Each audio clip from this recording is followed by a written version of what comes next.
You do say sorry a lot, but... That I will claim, and it's a continued work in progress. It really is. Yes. Because it's also minimizing. Right. But we are very trained to use, to your point, we're trained to say sorry for things. We're trained to ask for permission for things.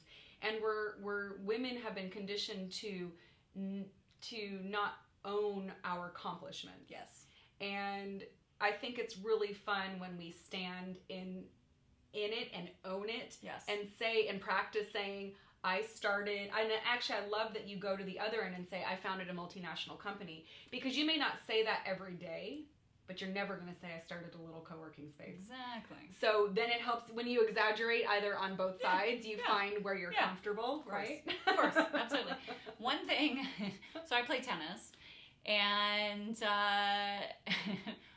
one way that has helped me to work on omitting the word sorry from my vocabulary is when I play tennis with a friend, we're rallying back and forth, and I make a bad shot that, was hard for the person to get to. The natural response is sorry. Mm-hmm. And shortly after I got back into playing tennis a few years ago, a friend of mine was like, why are you saying sorry all the time? And I'm like, you are absolutely correct. This is ridiculous. I don't need to apologize that I hit it outside the line. Yeah.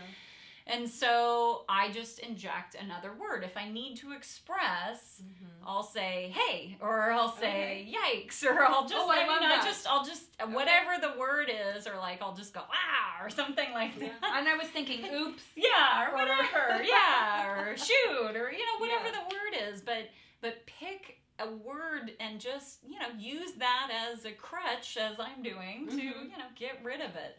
I like that idea of like a replacement word for that. And what I was thinking was when you're saying, I'm sorry, it forces the other person to say, oh, no, that's okay.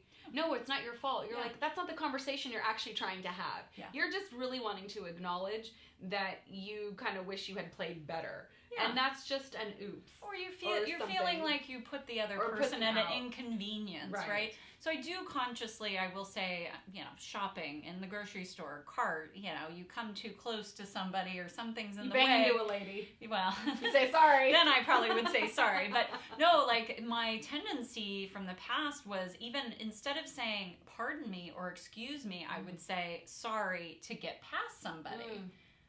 Like, what the heck is that, right? Yeah. So I feel like excuse me is a little curt, so I use pardon me. And I've used pardon me also in the last few years because it's more appropriate. Yeah. I'm not asking, like excuse me means also something kind of... Like something happened. Right. And obviously these sorry and like excuse you farted. Me are... I'm just I'm kidding. Excuse me. Obviously they're appropriate at some times, but to your point, we do use them to minimize our power, our just ourselves in so many different ways.